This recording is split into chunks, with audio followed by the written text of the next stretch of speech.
vision's clear. We are the tip of the spear.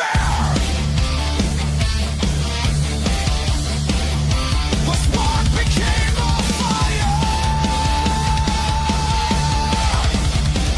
Now the fire's burning here. Together we will fly.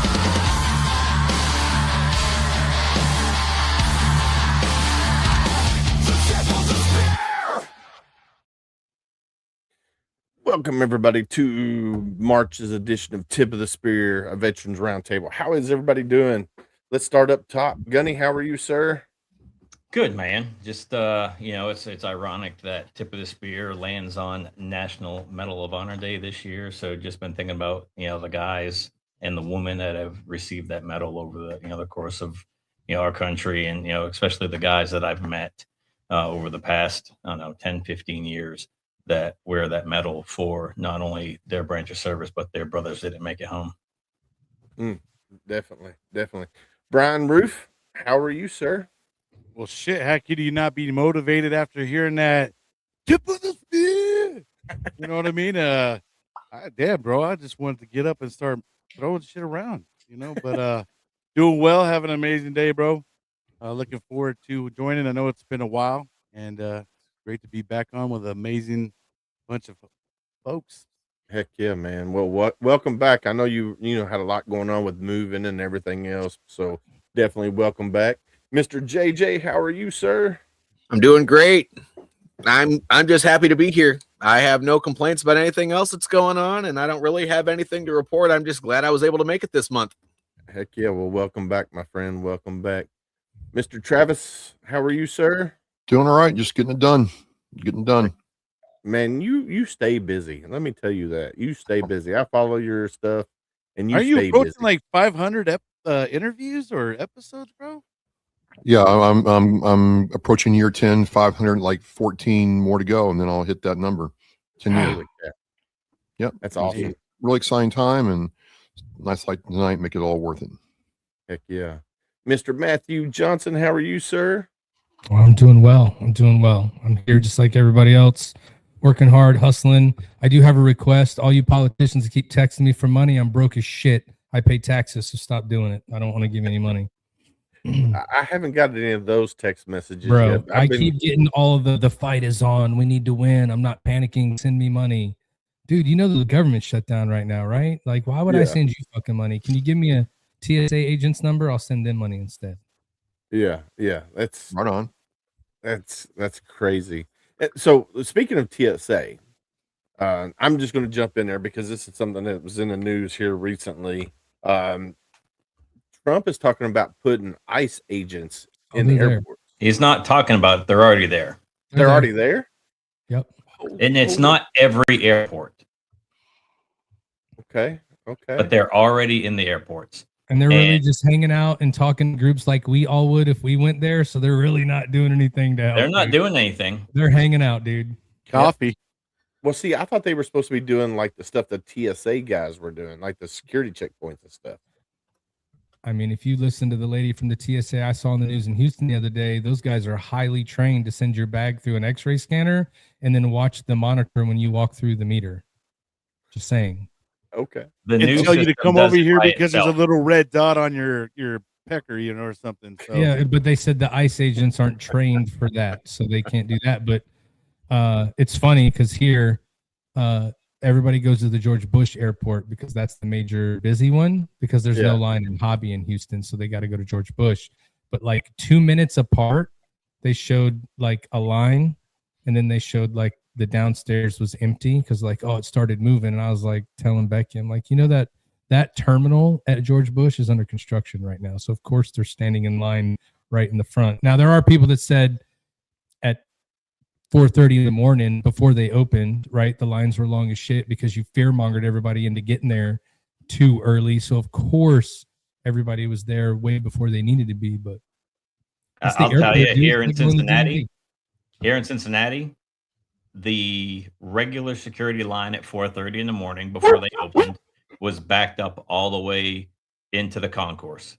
Oh yeah, same here. The clear line was backed all the way up into the concourse. TSA pre was not. It took me, I was probably 50 people back on Friday.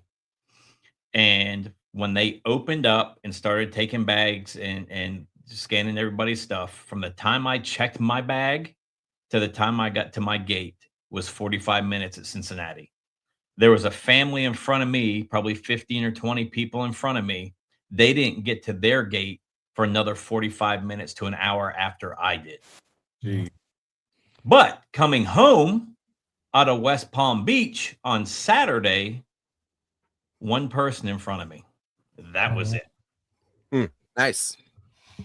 Man, yeah, that's crazy. So yeah, I guess when I heard what he was, talking about, when I heard the news story about them putting ICE agents in the airports to do, to help cover for the TSA agents that are not coming into work because they're not getting paid. Which I don't blame them if they're not getting paid. I wouldn't go into work either, unless there was a clear definition of hey, you're going to get back pay once we go back to back to work.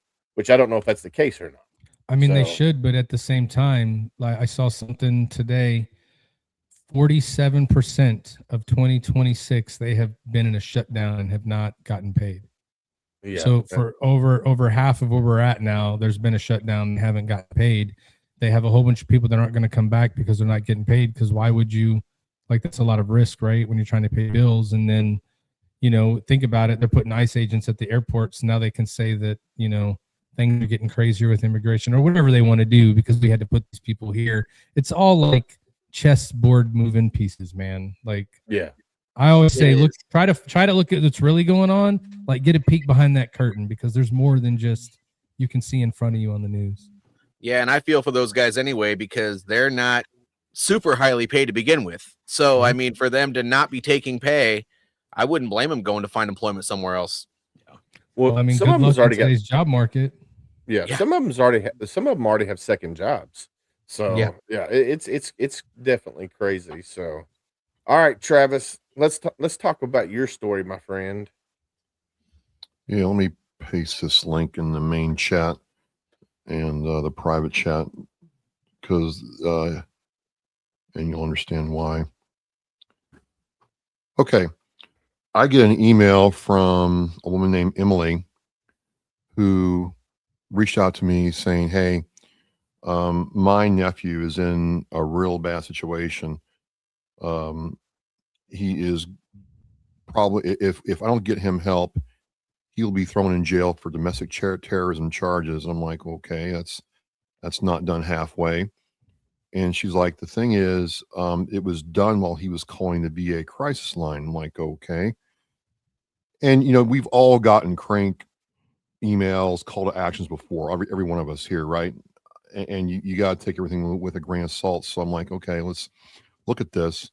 And the link I have in there, that gentleman is Joseph J.J. Millett's lawyer, who is trying to get these charges dropped. And talking to his aunt and his cousin today, his cousin is a professor, I think, out of University of Albany, New York.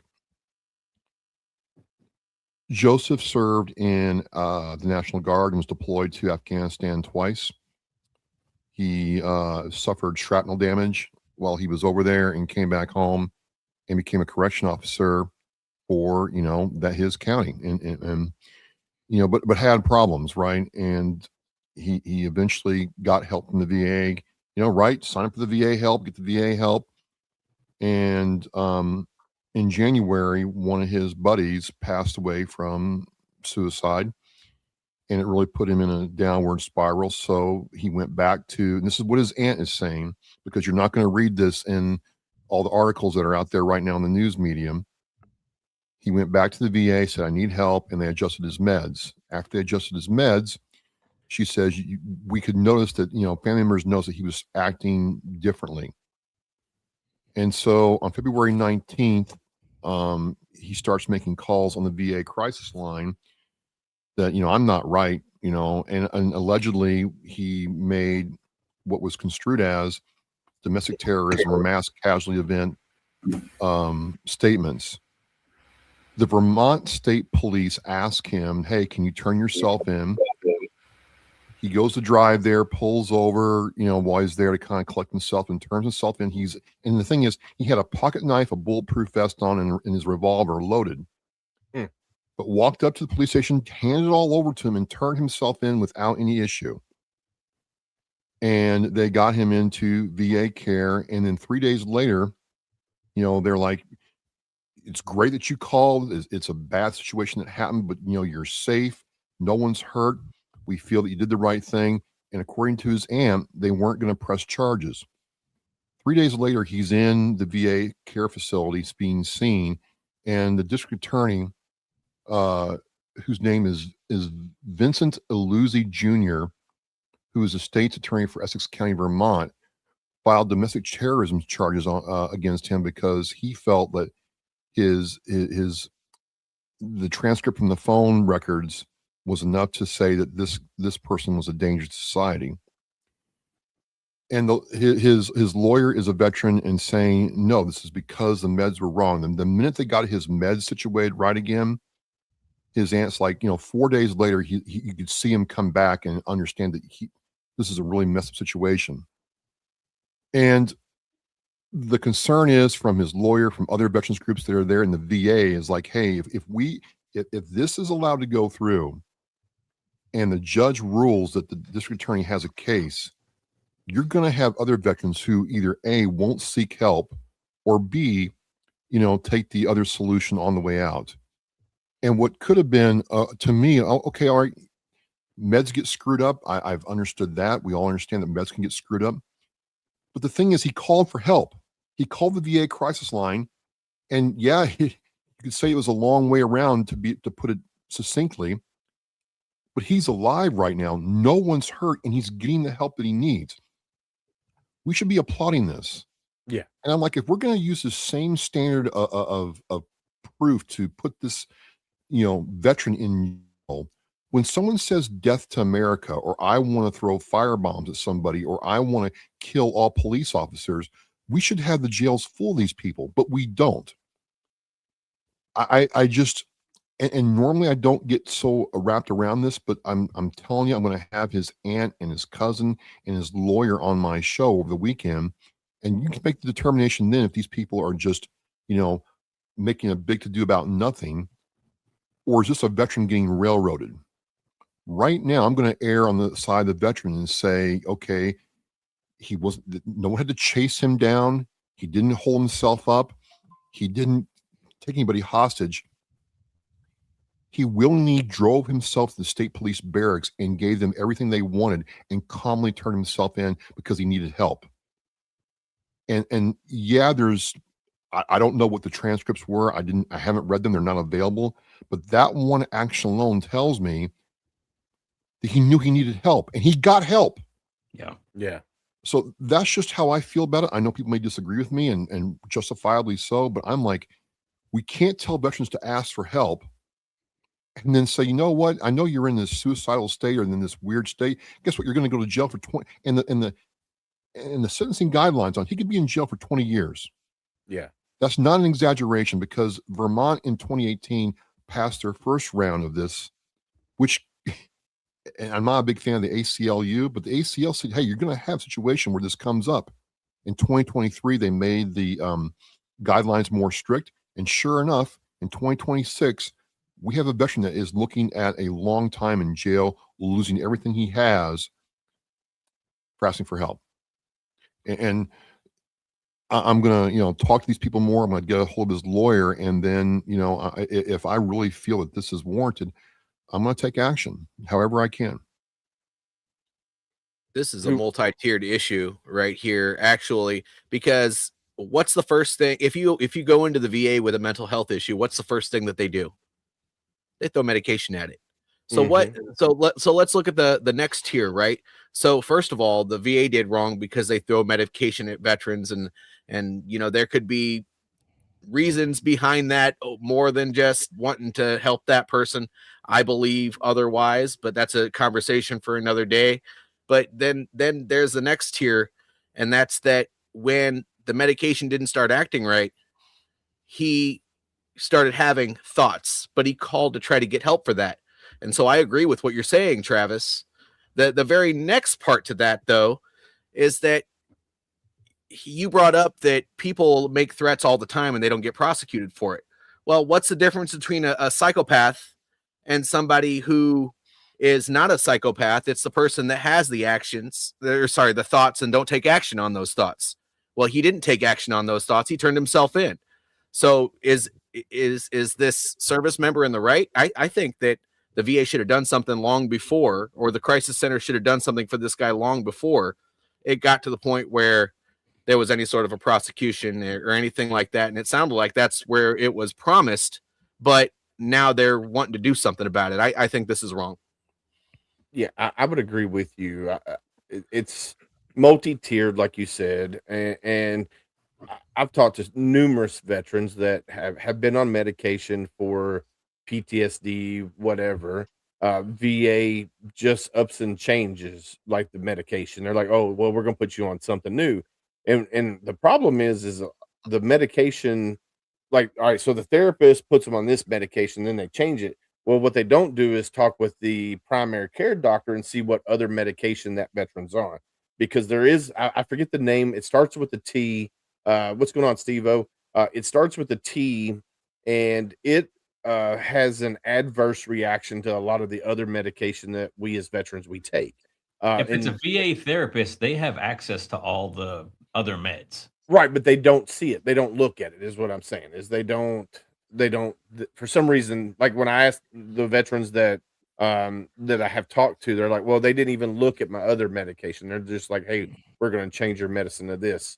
Because whether the veteran goes in there and says, hey, the medicine's not working, or the VA just decided to change it. And I'm sure it varies from different, Yeah. VAs Right. to VA, because I can't imagine all of them operate like that, because that would be horrible if they're just sandwiching more stuff on top of more. You know what I mean? right. Well, so the medicine that I'm talking about is it starts with a T, and I can't think of the full name right now off the top of my head, but numerous veterans that I've talked to have been switched to that medicine, and they said they start hallucinating and seeing things that are not really there. But in this case, the veteran knew something was wrong, so he reached out to 988, said, "Hey, I got a problem." Now, like you said, we don't know what the transcript says. According to some news articles out there, he threatened to bodily harm and then also mass casualty harm as well. Whether or not that's true or not, I don't know, because I haven't seen the transcripts. Me personally, he went to the police department, turned himself in. That's where it should end. He's getting the help. He is better now. There should not be. Yeah, and to be clear, the I think it's the Vermont State Police said, "Hey, we're not going to file charges because he came to us, did everything we asked him to do, turned himself in, and is in care right now." It's this attorney that wants to take this further. Well, So it sounds. I'll play a little bit of a devil's advocate on this part. I mean, Sure. in terms of let's say the operator who received the call, and I assure you, these people on 988 are not like therapists. I imagine a lot of them are probably volunteers, right? And I think without seeing the actual transcripts, it's really hard for me to fully understand what the context was behind what he said. Was it like, I'll fucking go to this event and I'm going to slaughter everybody at this particular event? Like he named something, or was it more of a blatant statement? Like, I just feel don't like I know. want to kill motherfuckers. I mean, I'm just saying, like, for me, that's where I'm at. And so the person on the other line, right now, say they don't react to this, and he decides, and he ends up going and does carry out with what he decides to do. Now who's going to be at fault? You know what I mean? So now this operator, whoever was on the line, because I imagine that's the person who had to turn it over and say, hey, this guy just about said he was going to do X, Y, and Z to so and Right. so. No, I mean, a mandated reporter, no problem with that. No problem with that at all. Right. Now, and then that's it, right? Now my thing is once he turned himself in, I agree at that point in time, this shouldn't be out in the media and and for everybody to feast on. And now with the blatant statements that they put out there, that he went out there and said he was gonna mass murder people and all that stuff, that's all just blanket statements. There's no transcripts behind what he said. He could have made a very small remark versus something really huge. We don't really know that extent of what he said, right? Until I guess they fully go through it. Now, I imagine these lawyers or whoever went in through it said that they had enough evidence there to move forward, that he said enough to hang himself or whatever. I don't know what it may be. But obviously, when they do go to trial, they will play these these recordings. And if he is in there saying that he's going to go mass handle someone, that might be not a very easy thing for him to fight. But then on the flip side, 988 Press 1 should be a safe place for veterans to lose their shit, come unscrewed a little bit, you know what I mean? But also they need the other person on the other line's got to figure out, well, how the hell can I help this guy? He's done lost his shit now, and I can't even calm him down, and now he's threatening life and all this stuff. I think, and I apologize, John, late. There's a couple of things that are sort of similar over the pond, and the approach to the veteran in distress very much depends on who receives the distressed person at that point in time in their training. And so in an ideal world, we understand that what a person says isn't who they are necessarily, but other people under that stress in that moment may not appreciate that. And you'd hope in the veterans environment, they are trained to understand that, but it's not always the case. These are volunteers. And then if you look at it from a purely diagnostic point of view, so there's a book called the DSM-5, the Diagnostic Statistical Manual of Mental Disorders. It's not great for complex issues. It wants everyone to fit into a simple box. And it's a recognized problem with the system. It's a system, it's not perfect. But some of the stuff you're describing, again, it happens in the UK, which is you'll get a medication for one thing, but that causes a side effect. So you'll get the medication to offset the side effect, but that causes something else. And you get this cycle of medications to offset other medications. And essentially, it's an imperfect solution to an awful problem that we just haven't paid enough attention to give everyone the foundations to treat the veterans in distress the way they ought to be treated. But it shouldn't happen, but it does, and it's terrible what it does. But back to what Brian was saying, if they're mandatory reporters, I don't understand why something wasn't done the first or second, or I don't know how many times this guy called in, because if there would have been some sort of intervention, then it wouldn't have even gotten to the point where it is now, or maybe it could have been worse off for the guy. I mean, we just don't know how that would have been. But what if he wouldn't have turned himself in? What if he went out there and did something bad? The crisis line wasn't necessarily doing their job either. Right. But again, you don't have the transcripts. You don't know how many times he called. Right. Maybe he calls the first time and he's just, hey, I'm not feeling good. This is this. And that person that is trying to assist him at that time is not who he needed to talk to. So he gets frustrated and he hangs up, right? So he calls back again and gets a different person. And again, that person's not helping. You're not going to get the perfect person every single time you call the crisis line, right? And also, what are the handover like as well? Like, when each person calls, is there a handover? So this person's called already. This is what happened. Because if it's not, they can see notes. So again, how good are the notes? Yeah. And even outside the veterans community, we see this happening, right? Which is, domestic abuse situations. The wife or the husband calls and calls and calls. It's not taken seriously, and suddenly that they're murdered. Yeah. I mean, there is a critical problem here about how we deal with mental health challenges and how we address them and how we take them seriously, and don't just say they're the boy crying wolf. Yeah, I mean, reading basically, just the baseline story of it's really hard without, there's to me, a lot of details for me to make a definitive way to stand on it. I mean, of course, being a veteran and knowing losing your shit and saying some god awful things spitting out of your mouth. I've been there, dude. Been there 100%. If someone was fucking recording me while I was saying these things, I probably could be in jail or something to that effect, but I wasn't calling, someone who was a mandated reporter or something to that effect. And like we said, we don't know how many times he was throwing rocks over there and how many times he dinged it and, what he was doing in terms of that matter. because Well- all it does say is that he did call multiple times. That didn't put a number on it for me.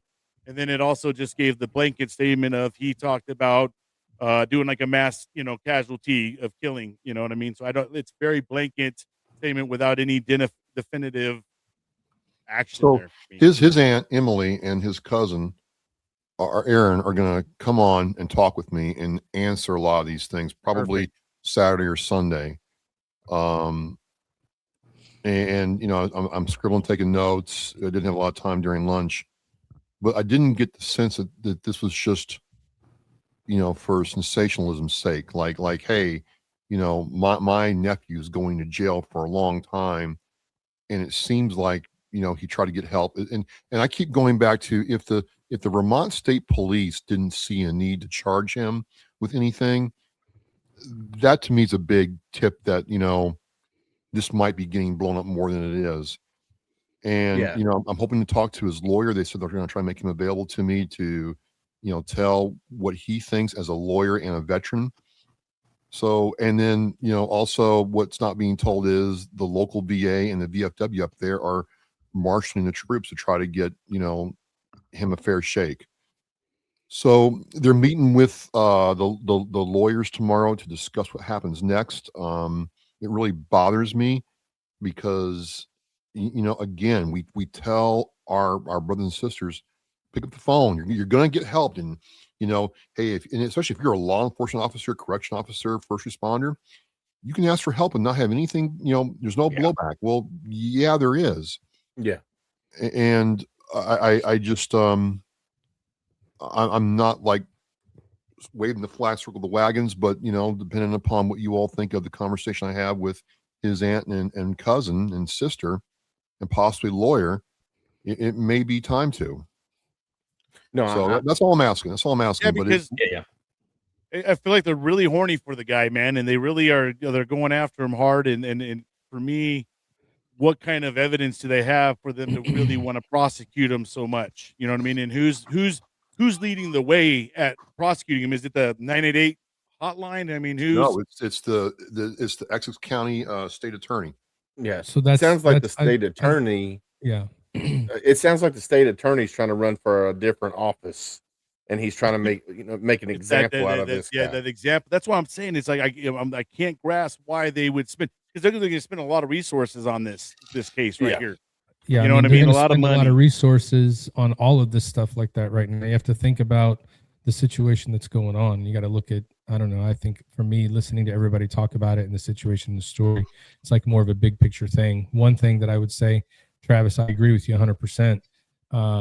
If anything, if this turns out the wrong way or a bad way or whatever, all the work that's been done over the last 5 or 6 years to get veterans to feel comfortable to come in and talk and know that it's okay to have an issue and not be like all of us on here when it was like, I can't go say nothing because if I do, I can't get promoted, can't go to this job and do all this stuff. They've worked very hard to make you have the ability to come forward. So I hope that for that sake, we can at least make that come through. But you have to look at what's going on in the country right now. All this fraud stuff, and you have all this immigration stuff, and you have now this government shutdown stuff. There's a lot of blows on both sides of the aisle that are happening. This just so happens to be one where they see an opportunity. I don't know if it's necessarily somebody running for an office or whatever, but Make an example. It's a veteran to make an example of, right? If it's those guys that don't want guns on the street or people that are wherever they're at, they're going to jump for that because at the end of the day, Let us they're not definitely forget, let us not. forget. I'm sorry, Matt. Veterans have made the FBI's list of domestic terrorism groups. We are considered a prime group for domestic terrorism by the FBI. Yep. No, I understand all that. I got that piece, but my point is, I'm sorry. they're talking about that he called the hotline, he made these threats, he turned himself in with what you said he turned himself in with, but nobody's talking about the fact that he had a mental health issue that he went to get help for, and we need to help him, which And is did he what get the help, message really? is everywhere else when you see this stuff happen in school shootings and all these other things, right? The first thing they point to is the mental health and they try to figure it out, right? So it just, at the end of the day, unfortunately for him, it's just that he did the right thing and now they're going to try to make an example of him, which is of everything that's going on now.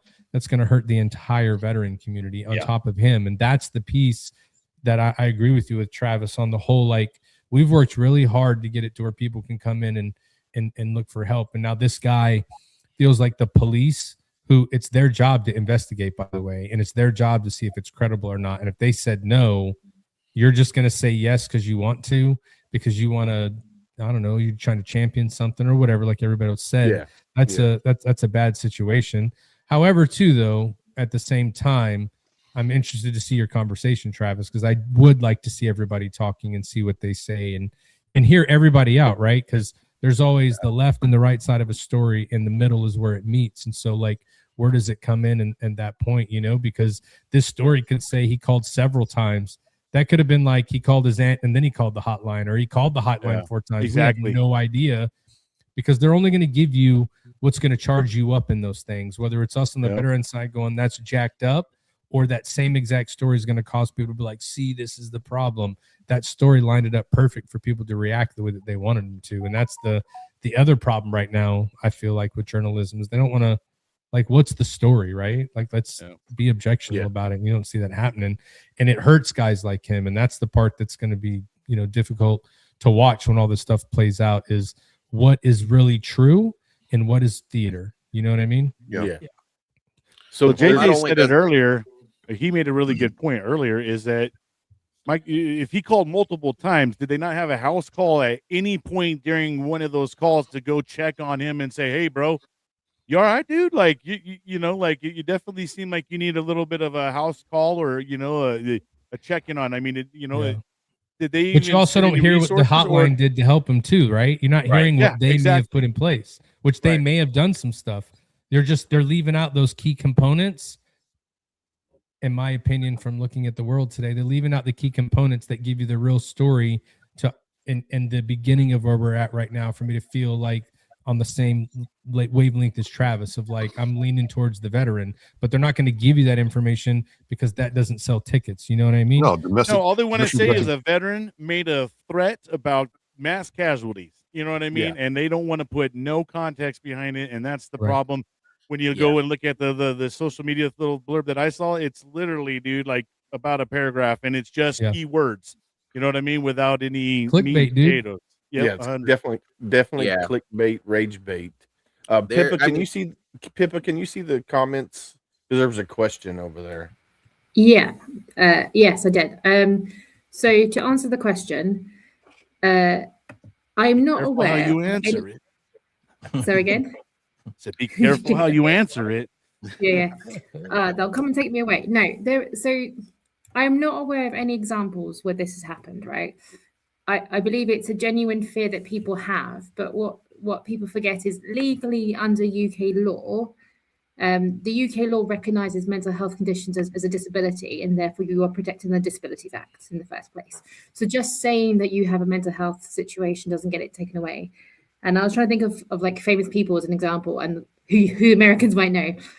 Stephen Fry, I don't know if you heard of him. He's one of our favorites people. Like, he's very open about his mental challenges. Fair enough, he doesn't have kids. The other person, he probably won't know, but she was in the army and one of our Olympians, Dame Kelly Holmes. She was one of our athletes who won gold. She's also talked about it, and she does have kids. So, you know, we can talk about it openly, but I think the fear is real. And I think, you know, when you are a parent, you fear being judged for not being perfect and not coping and not having it together all the time, even though I don't think anyone has it together all the time. So I think the fear is a real thing, but I'm not aware of any actual incidents when this has happened. And in fact, Prince William talks about his health stuff as well. I mean, actually, no one's going to take his kids away because, you know, that'd be really complicated.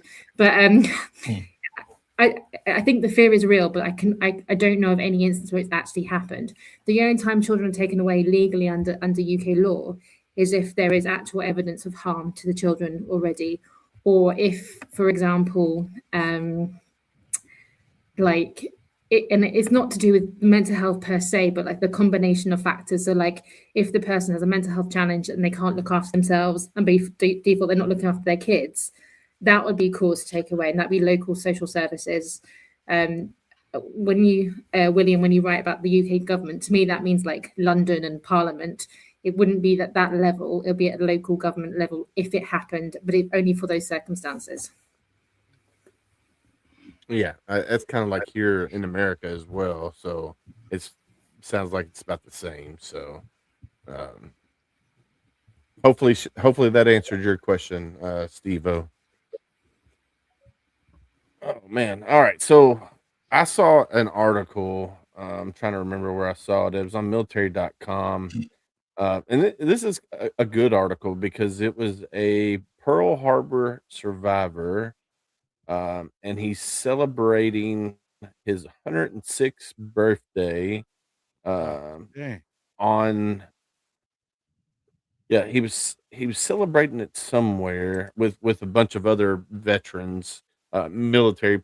It was some group, I forget what it was, but I thought it was pretty neat. Here he's a Pearl Harbor survivor and he's 106 years old and he's celebrating his birthday with He's still hanging out and partying. other still hanging out and partying. That's friggin' that's Doing a amazing. Marine thing. So it was a good story. Was he a Marine? Or No, he had was. to be, I bro. think he was Navy. I think Navy. Oh, that he would was make Navy. sense too Marine if he's out with his friends either drinking. way. Yeah, Yeah. that makes sense. Drunken sailor. Yeah. Not Definitely quite a the same, drunk- but I don't know if you guys have heard of the Glastonbury Festival in the UK. It's a big music festival, and I volunteered on the radios to do like security and like first aid. And someone sadly did die, but he had been to every single Glastonbury festival since it started. He Oh, was man. like 80s. He went out the way he wanted to go. I was like, Oh, yeah. that's what you want to do. If that's what you love, There you go. do that, man. It was sad, but it was awesome. Heck yeah! I mean, Can someone riddle me why these guys back in the day drank, smoked, ate all the bad stuff every day and lived to be 100 years old, and you have people running 6 miles a day, being vegan, who drop dead at 52 years old? I'm just saying, there's something younger, that's worrying and younger. me. Because man, these guys use like natural products and stuff. Now these guys get all this synthetic and all this fake they stuff. They man, grew and, everything in their garden. Yeah, They hunt. like they they did were, the hunting. they were fishing, rolling they- real tobacco and like making Yeah. that. I mean, they It weren't wasn't buying all this. processed. Yeah, It these wasn't guys were like processed. Yeah, Different everybody food, just different wants their time, stuff man. free now, man. I mean, everybody wants their stuff free. Back then, these fools worked for their shit, and they were putting calories into everything they were doing. Here, I mean, you might lose a couple of calories doing a couple of slides here and there, Doug. But I mean, what after like 2,000, there's a calorie, It just amazes me. It's Me different too, times, man. bro. They're gangsters built too. I love different. talking to those dudes. Yeah, they're just built It's- different. It's the quality of the food, though, as well. Like, I Yeah. do think it makes a massive 100. difference. And the foundations. So, like, you guys wouldn't have heard, my parents grew up on the edge of rationing post-war because of obviously World War II stuff. And, but that generation just seemed to be so resilient because they ate good food because they had to only eat what they could have, and it was really controlled, and there wasn't too much sugar. And my mum's 76. We just spent the weekend in Italy wandering around. She was doing like 15,000 steps a day, and she was keeping up. I mean, not everyone can do that, Yeah. but she's had cancer. She's broken a hip. She's done all sorts of things. I just think she had a really, because of the rationing, the food control, the portions, the protein balance, everything else was really good. It was Yeah. what you needed to fuel your body. Imagine and that Your really kids good nowadays foundation. can't have a fruit snack and shit. They'll be like, you know what I mean? Yeah, like, right. like you guys had Clean up yours everything. for the month. What do you mean? You have Yeah. your one. How much fruit is in that fruit snack, by the way? Right. Right, This exactly. This nut- 100%. Just a whole bunch of little plastic made into some Uh-huh. flavoring. Yep, yummy. That's what I want all day long. Hey, the real answer to your question is those dudes drank water from garden hoses. Period. That That's too, it. yeah. Yep. Same here. I did. I definitely grew up There you drinking go. the warm Yeah, ass like water. bottled water? Especially on a hot Hot. day. It was like, oh, Hot hold because it you away don't for a freaking second. wait for it to freaking get Oh out. yeah, Oh, that was the gonna worst. say, You turn around, you're like, shit. You better oh my hold it God, off it's for hot. a second. Yeah, for a few Yeah. reasons. One, you might get something that was left over in the hose, or two, it's gonna burn your mouth. Yeah, you gotta run it There you go. for like a Yeah, to minute get that taste out. That you Nah, kind of get I never that waited the old minute or fashioned two, taste dude. out, bro. because that shit was always hot. Like when you first Yeah. turn the Yeah. water on, you start drinking. That shit's hot. It's all Yeah. get out. Yeah. Well, So, all right. So current Now, would you event, do it though? Would you go drink out of the hose today? I still No, do. there's so much chlorine. yeah. and Why stuff not? in Who that. cares? I still It do. doesn't matter. Whatever I got back then can't I'm be no scared worse to than do it now. now. I ain't gonna lie. Yeah, I and do we it. just talked about the food we're eating. I'm already getting the shit anyway. Might as well drink the Yeah, water too, right. whatever. Yeah. So like I work outside all day long. So if I'm at a customer's house and I'm thirsty and they got a water hose on the side of the house, I'm turning it on. I'm taking a drink. I've done it. Shit, man, I've you're getting done it. all I the still you're do getting it. all the minerals that you need right there naturally. Yeah. Yeah, Yeah. yeah, I still do it. So Especially in some of the areas where he is, because they're still on wells down there. So who yeah, knows? There yeah, might be some Kentucky brown Well, that water shit's running clean, through it. bro.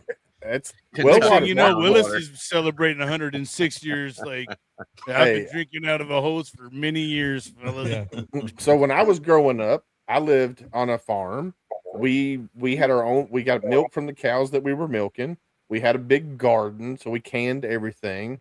So that's how I grew up. That's what I ate. 10 and miles to school, uphill both ways. No, in no, snow. no, Yeah, no, bro. no. Yeah, Not there that. we go.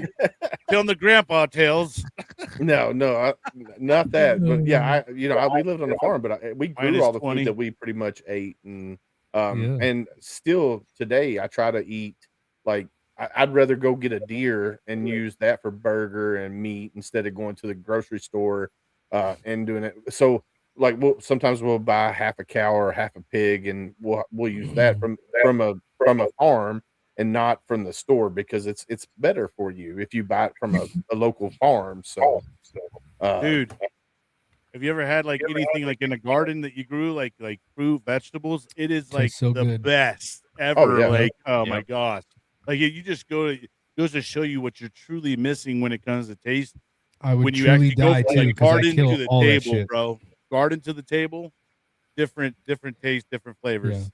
I would not eat. I'd die. I'd kill it all, dude. I try. It grows a little bit and then it goes away, and I'm like, fuck this, man. Let's just go to the grocery store. So I'd be screwed, bro. I'll just come to your house. yeah. Gotta All have right, a so great let- time. I don't eat vegetables, so I don't have anything to worry about. I eat Willis, green I don't beans. eat That's it. vegetables. I eat green beans. That's it. And Frank, yes, I did learn how to test the electric fence very early on in life. And the fun thing is when you're the first one and there's two other people and you grab a hold of them and the last one gets shocked, not everybody else. The last one gets shocked. That's always fun. All right, so let's talk about one of the most current events right now, and this affects kind of all of us, really. The war in Iran or conflict in Iran, whatever you want to call it. What do you guys think? Man, Good it's or hard bad? to actually puts any thought into it. I just do know that it definitely hit me a little different. It reminded me of 2003 when I got my orders to get deployed. It kind of just brought it back to like, wow, there's people out there getting ready to get their orders, and they've been training this whole time. And a lot of these guys that are going have all just thought about deploying, right? A lot of them. So I don't know how they're feeling necessarily about it. I know for when it comes to the politics side of the things, I don't even like to touch on that part because it's just straight division. But it definitely hit different this time. I feel like just because it kind of just brought back some memories that I just kind of forgot about a little bit, and then it kind of just made me start thinking. And then I'm thinking, damn, we're gonna have a whole bunch of guys and girls coming back home from a war, and we're gonna be now having to kind of be the big brother and big sisters to these younger generations that are going to come through that we didn't necessarily have when we came out. You know what I mean? So Yeah. a lot of things are coming through my head when I'm kind of seeing it. I'm still really trying to process it and stuff like that. But I don't feel like anything other than I wish them Godspeed and the most just make it home and have each other's backs. You know what I mean? So Right. So Frank just says Iran launched a missile at a target that was more than 2,000 miles away. They were definitely a definite threat. Now, Every president for the past 4 has been talking about the threat that Iran Yeah. is, and something Right. has to They're be gonna- done. And Yeah. they did nothing. Yeah. This president, is- Whoa. We gave them billions of dollars. they did nothing to control the threat. They don't like to talk about that part, though. I mean, the 400 and something. What is Was it? it C-130 billion with they $4 dropped billion on? on it, Jud Gunny? I mean, that in the is middle of crazy. the night. In the middle of the night. Yes. You know, so every president has called them a threat and has done nothing other than give them money. This administration is trying to do something. Yeah. Is it what needs to be done? I don't know, right? It's one of those things. And like you go back and talk about Iraq, when they were doing the voting, was what they wanted what we did, right? Or were we trying to push our agenda of voting and make it a democratic society instead of what it was? And You we I all was know there- a lot I more was there now. for the first. I was there for the first elections. Yeah, we all Yeah. know a lot more now about what we all went over there and did and all that stuff Yeah. and the things that came out of that, right? So that's the other part where it's like, you just hope that there's a bigger plan in this whole Yeah. thing, and that we don't lose a lot of life over it, and it doesn't become another 20-year freaking war, bro. We don't need that on our hands. We just exited out of that long period of the war. It cost us Yeah. trillions of dollars, bro. And now, once again, us being over there in the very far land, it's a lot of money to send those resources over there. Those In the Navy same ships cost region. a lot, and everything that's on those Navy ships cost a shit ton. Yeah. So Yeah. I'm gonna go back. So Steve-O asked a question down there in the chat about the Department of War saying they're not going to use Geneva Convention. It's hard to fight against an enemy that doesn't believe in the Geneva Convention, and when They your don't hands fight- are yeah, when your they hands don't are fight tied with certain rules of engagement, it's hard. I think that the Department of War is just like the president, though. He tends to say a lot of shit that he probably doesn't mean because it sounds good on social media. Yeah. But here we go again, right? It's just a here we go again. I a always lot of words. have I always have the thought process like this. Like, I get that everybody in the past has said they're a threat, right? Got it, 100%. They're a threat. We should look at that. Like, at some point, you have to pull back and fix here. Like, we can't keep going other places and not fixing here. There's too many. Just go down the list. We talked about the veteran with Travis today. You got homeless veterans. You got veterans that can't get their disability. We have a population that is less likely to join the military than we've ever had. Like, we need to stop going and doing this and try to fix your own house first, right? Like, at the end of the day, it needs to be taken care of, but does it have to be done right now with all the other stuff you have going on? Like, it just keeps compounding. It's getting a little crazy. They're going to create more too, right? Like, I mean, they're going to have guys come home and they're going to have a lot more mental health issues and stuff. There's already been several service members killed. There's people that serve with them. Yeah. You know what I mean? That lost those people that now got to deal with that part and stuff. So now there's going to be a whole bunch more. And then they've already struggled and fumbled all the way through that, bro. Like, I mean, Yeah. we see the numbers and suicide and stuff like that. They haven't even got a handle on it at all. That right? I mean, it's you hear all kinds of numbers all over the place. So Yeah. for them, like you said, bro, at some point in time, we do got to reel back and concentrate here on our own home soil. We got so many other issues. If you look at how much foreign aid we send off alone, Yeah. you know how much we could fix here with just the foreign aid that we Yeah. send off to other countries. That's So another like it's playing another 3-week war. conversation.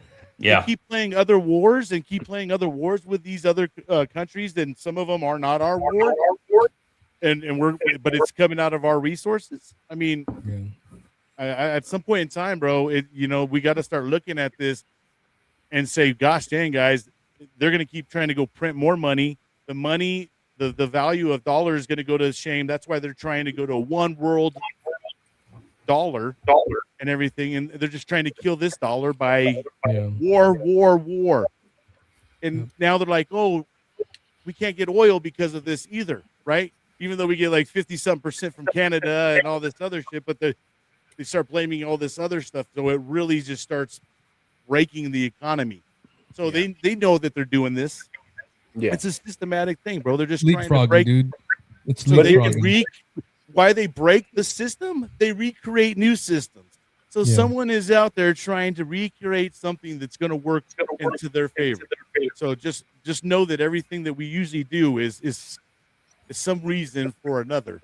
Yeah, again, that's what I keep saying. Like, you see all the stuff that's in front of you on a TV, right? It's all there. And there's plenty to look at every day. And every one of us on here can find something that we could jump behind and be like, that's bullshit. And you can find a whole bunch of other stuff that you can be like, he's full of shit. There's a whole bunch of stuff behind that going on that we're just not really good anymore at researching and looking at things. We only look at what's right in front of us. And so that's where that gets in trouble. You know, like, don't get me wrong. We're America and we're the shit, period. Like, we're here to kick ass and take names, right? Like, don't ever doubt that. But at some point, you know, like we keep talking about, again, like this, the perfect open is this kid in Vermont, man. Look at that guy, dude. Like, you want to, we need to have more of that, or do we need to worry about getting help into the system to help with that, right? There's just so much, and we're not privy to it, too. We don't sit in those rooms. We don't get to hear all that shit. There might be some really bad stuff coming we don't know about, so you never know, right? But Yeah. it's so hard to see what's right or wrong with what you're looking at. The thing about it is, with social media, America isn't America, bro. Like, America is impacted by everybody. Like, we're sitting here getting bamboozled sometimes by some troll that's over in Ethiopia, dude. Like, you know what I mean? He's just out there pissing us off, you know, and they're getting into our Don't read the politics like comments. as though they know it sometimes, you know what I mean? And then it's just, I don't know, bro. I think that we get ourselves so full that America used to be very protected in terms of we only kind of knew what was in front of us, right? And because we weren't preview to the world and the world stage. Now, when you go to social media, dude, you get everybody's stuff, and you don't even know. I don't think that really helps, though, because we still haven't changed our perspective of what it means to be an American. Because if you did really pay attention to all the shit you see in the world, half the people that are complaining in the country right now would be like, oh, wait, it's pretty good to live here. Maybe I should look at things different, but they don't. You know what I mean? They just jump on that bandwagon of left and right, mainly because they follow all that shit that's in social media, right? That's why don't read the comments and don't interact, dude, and you'll be all right. But if you do that, just be ready that, to your point, you have no idea like who you're talking to or where they're from or what's going on. Is it a real person? Or are they just really good as an AI going, just say this, it's going to piss them off. And then before you know it, you're calling and raising hell, you know? Yeah. Well, I agree with what everyone has said so far, but the thing that we got to really pay attention to is that we have not fixed the problem with our transition and how to get people help after they leave the military. Sure, they may take care of them while they're still serving, and you have your brothers and sisters next to you every day. They still don't take care of you then, because they take you out of your leadership position and put you in a friggin' admin role. During is that the helping? transition. Yes, is that helping? No, it's not. I think they need to fix that part before they go on the news and start glorifying all the stuff. That's why the retention rate sucks. I mean, you know, the military wonders why they got to keep trying, and eventually they're going to have to go to a draft because they're not going to have enough volunteers for this force. Because the Army already increased their age limit. Yeah, they did. So is the British Army. And the Navy dropped some of their things too because the numbers were dropping so low. The Marine Corps was you still look at the statistics, though. Everybody they would go to draft could not get in. Nope. Why? Yeah. Mental health problems and weight problems and medication. They're not going to get 100%, in. Yep. So, dude, all these kids we need to fix here, dude. Nowadays, every kid is diagnosed with ADHD, and then they give them some kind of a medicine, and then that already is something that could disqualify you from they'll have waivers. They'll do waivers. It depends on how long they take it. At what age? There's a certain age. No, well, you got to be off 18 months and a doctor's letter. Yes, but it's still after a certain age for the Marine Corps. If you were over 13, it didn't matter. Yeah, but remember now at MEPS, they can see your entire medical history because it's all electronic now. Yep. So there is no more going to the recruiter. The recruiter going, you didn't do drugs ever, right? No. Okay, good You said answer. yes a long time ago, and it shows there, bro. On this exactly. So you popped on a piss test when you were 11. What are you talking about? Do not worry, we have solved this in the UK. They are now talking about recalling all of us who have left, just in case. So there's Oh, your dude, answer. I'm Don't done get in new like 2 people, get the old months. people We're good. back. I can't get for me- recalled. I'm Me good. either. Yeah, I Roll can't That's get what we recalled all either. thought. I'm done. I mean, I I would if I could, but I can't. I just I missed that I no call. longer qualify for service. No, thank God Yeah. for medical retirement. Said, nope, you're done. See you later. That's bye." It is crazy though. I mean, we had the same problem, but Yeah. No. this just- yeah, Absolutely not. no. I do not agree with that. Not at all, Conscripts are not good soldiers or servicemen, women. You gotta No, I- want, so you gotta want like it. It's a commitment that you gotta want to be into. Otherwise, it's gonna feel like jail to someone. They're gonna be reluctant, and that there's so many things that come with that. I mean, I wish it was kind of that way because I learned a lot, by joining, and I know that a lot of people did.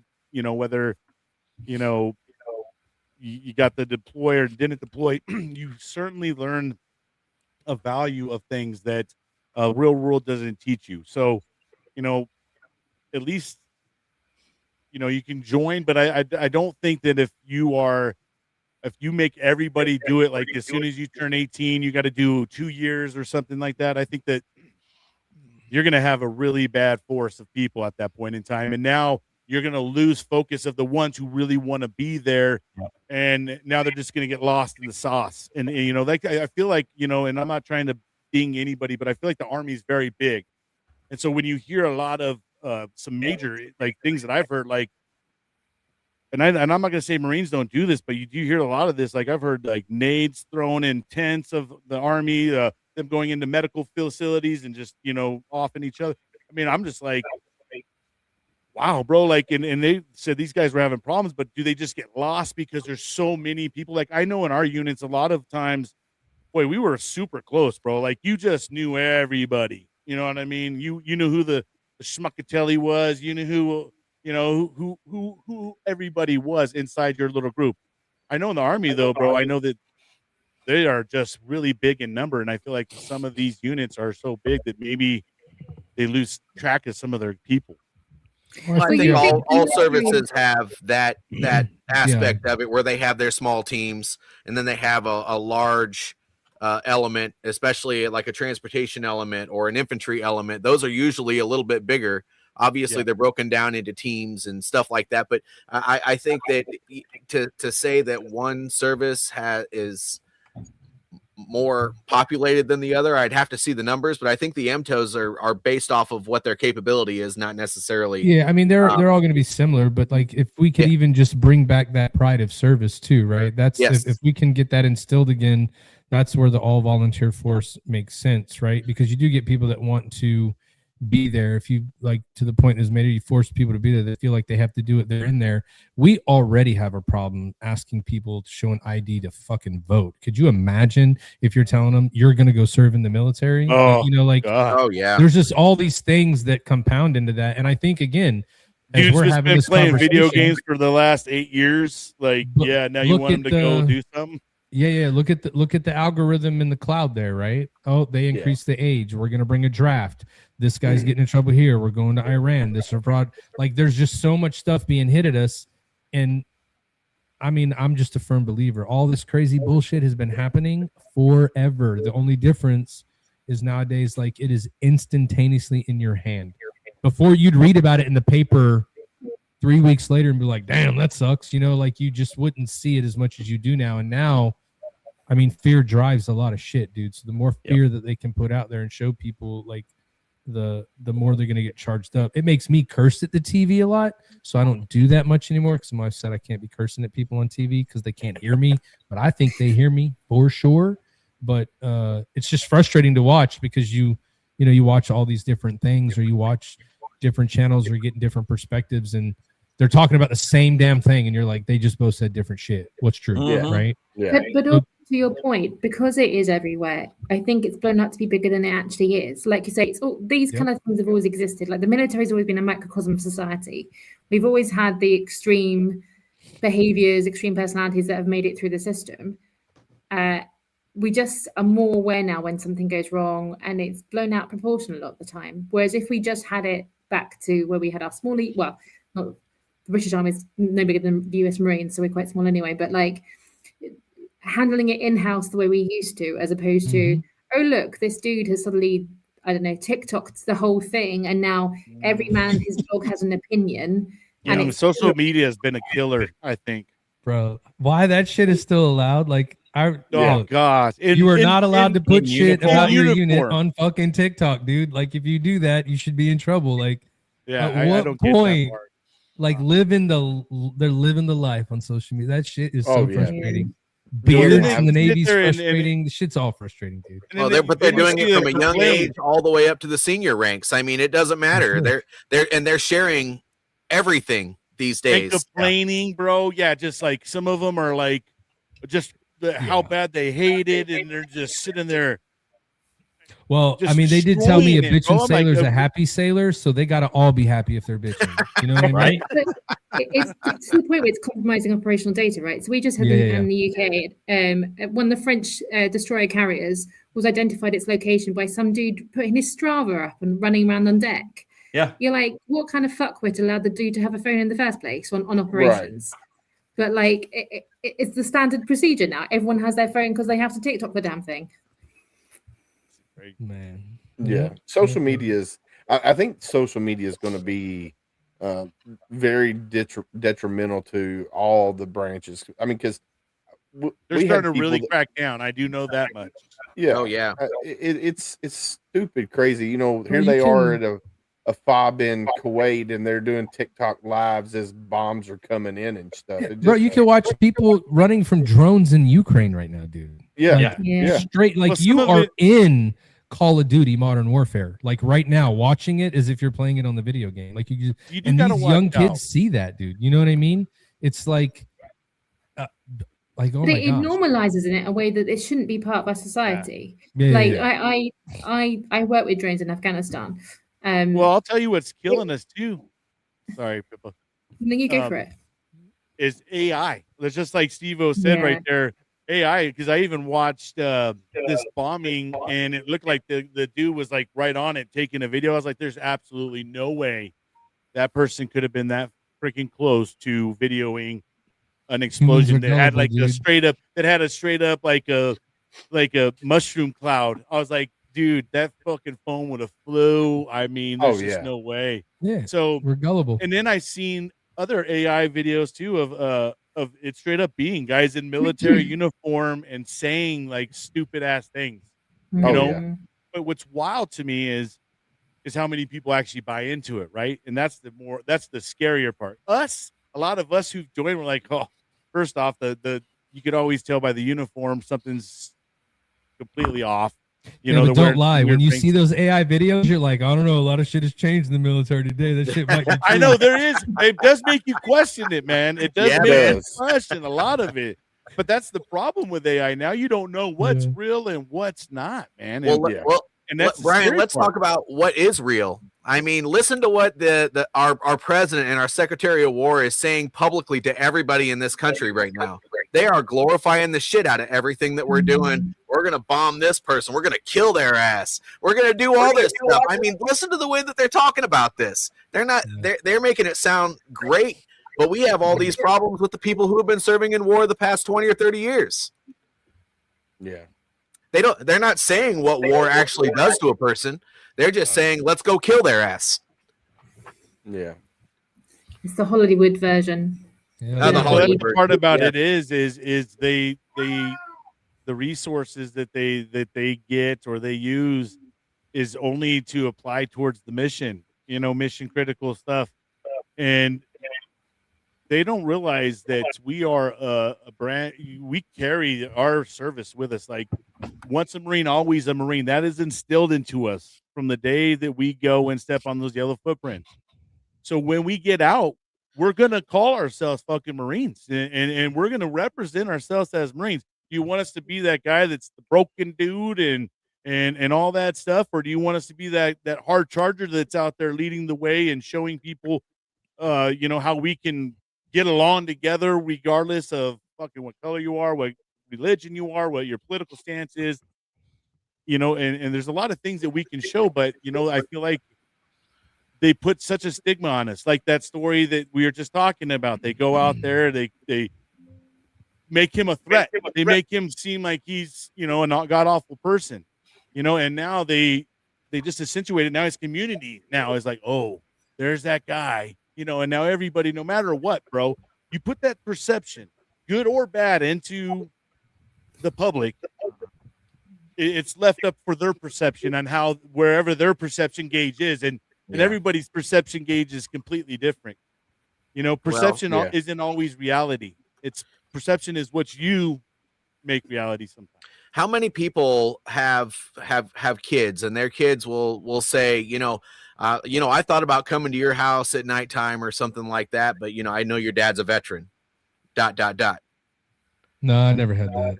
I've had never that. had that. I've had that. My dad, my dad even said one time, he's like, I'm afraid, because we that's a whole situation. But we were fighting at one time, and he didn't even want to come over here. There's a stigma of a veteran, believe it or not, that we are off the rails and we have the ability to be dangerous. Like, we have absolutely no emotional intelligence whatsoever. And it's absolutely not the truth. Yeah, we may have our flip-flops more than the average person, maybe, because I would say that people in the lower income bracket, they have a lot more ups and downs than the average veteran, probably. But we're definitely demonized as these people that are off the rails and can't be trusted.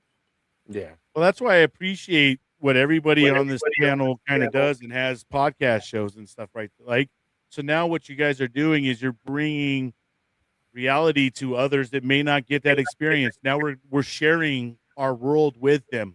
Right now, we're kind of trying to bridge that gap.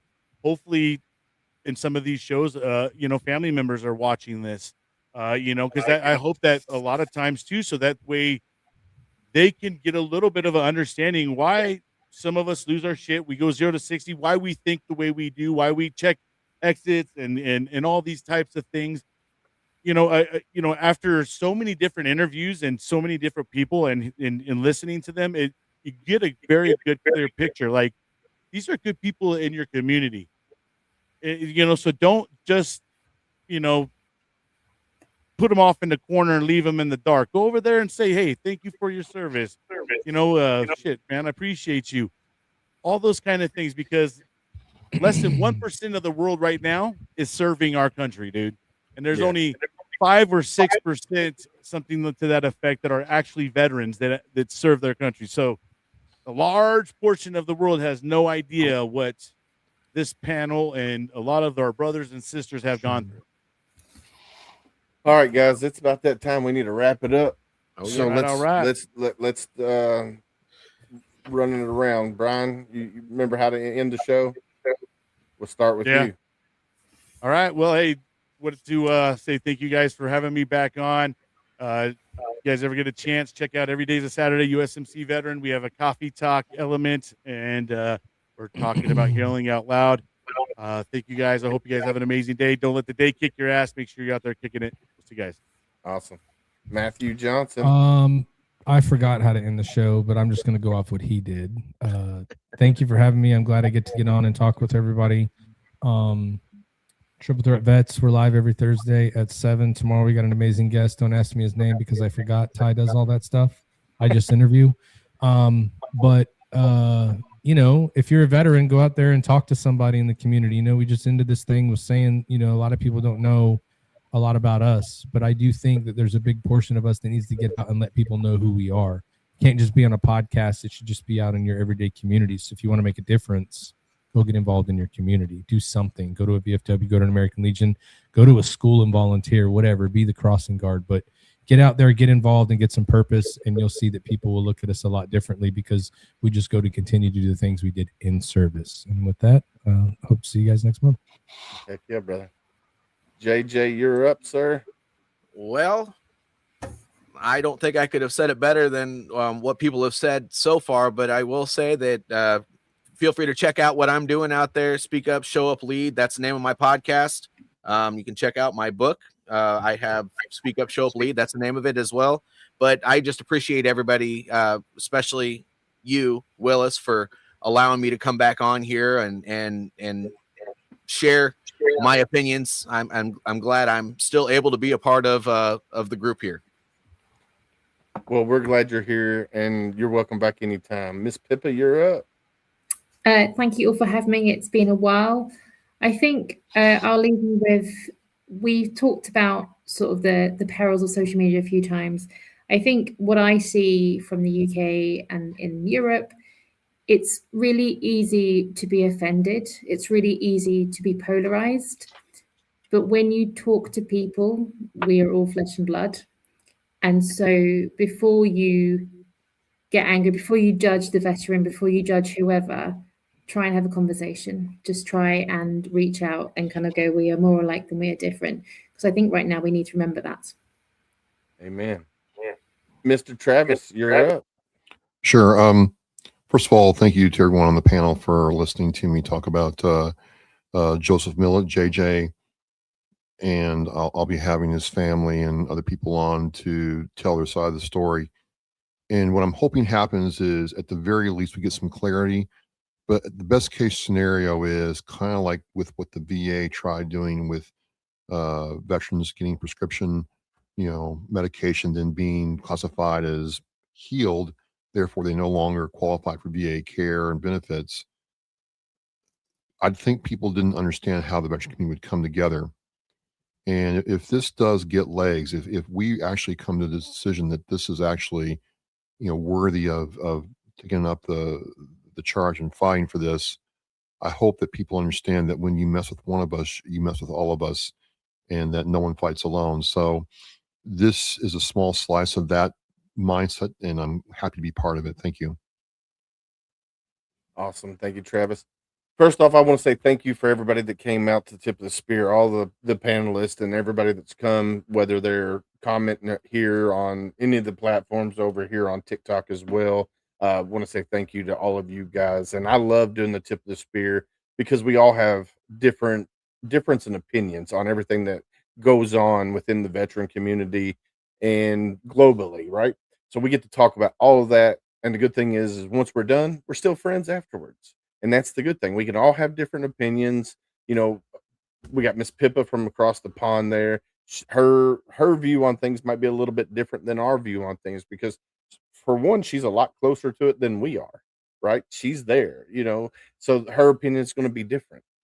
So I want to say thank you for all of our panelists, and I can't wait for next month. I think it's on the 29th next month. Let's see, April 29th. Yes, so April 29th will be the next Tip of the Spear. So come back, check us out then. Make sure you go like, share, and follow any of these veteran podcasts that was on here. Every one of them is putting out great content out there. So make sure you go check them out on all social medias. And then I'm going to leave you with this right here. In the silence of your struggles, remember, though unseen, you are deeply held in the hearts of others. You're not alone. And I know we were talking about reaching out and talking to somebody. This right here, the uniform may come off, but the bond remains. And together we heal. Together we rise. And together we carry each other forward. If you don't want to call 988 because you're afraid, reach out to another veteran. They're not mandatory reporters. If you just need to get it off, reach out to another veteran. Find somebody that can be in your tribe, and that's who you need to reach out to. Like we always say on Tip of the Spear, stay safe out there. We got your six.